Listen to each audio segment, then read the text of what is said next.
Assalamualaikum warahmatullahi wabarakatuh. Nama saya Ahmad Ashraf Farabi dari kelas 1193. Di sini saya akan menjelaskan tentang biografi Abdul Hakim Al-Jailani.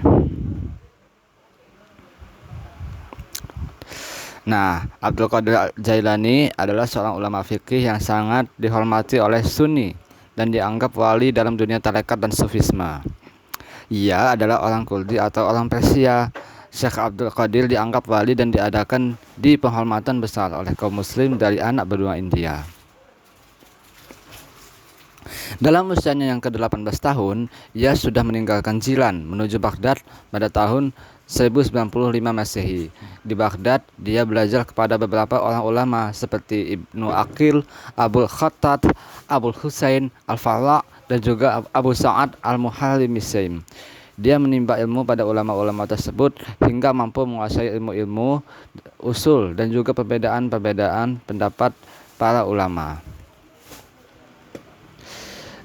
Nah, kemudian dari dakwahnya, ketokohan dan pengaruhnya. Di awal kemasyhurannya, dalam beberapa manuskrip didapatkan bahwa Syekh Abdul Qadir berkata, ada sebuah suara berkata kepadaku saat aku berada di pengasingan diri, kembali ke Baghdad dan ceramahilah orang-orang. Aku pun ke Baghdad dan menemukan para penduduknya dalam kondisi yang tidak aku sukai, dan karena itulah aku tidak jadi mengikuti mereka. Sesungguhnya, kata suara tersebut, mereka akan mendapatkan manfaat dari keberadaan dirimu. Apa hubungan mereka dengan keselamatan agamaku atau keyakinanku? Tanyaku. Kembali ke Baghdad dan engkau akan mendapatkan keselamatan agamamu. Jawab suara itu. Aku pun membuat 70 perjanjian dengan Allah. Di antaranya adalah tidak ada seorang pun yang menentangku dan tidak ada seorang muridku yang meninggal kecuali dalam keadaan bertaubat.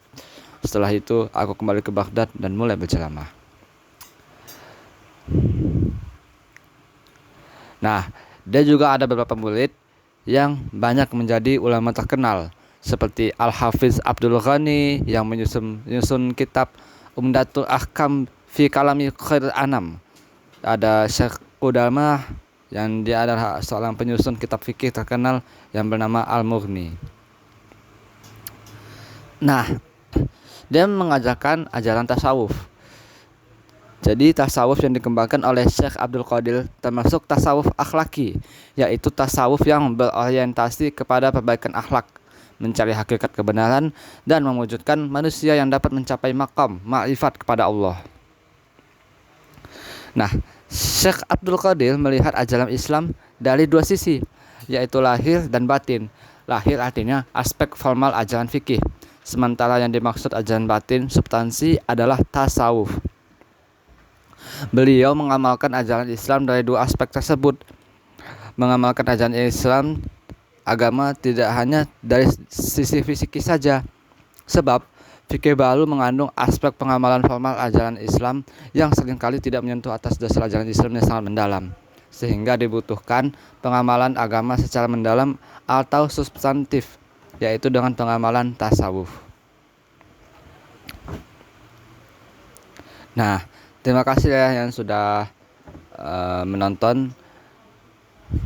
Saya akhiri. Wassalamualaikum warahmatullahi wabarakatuh.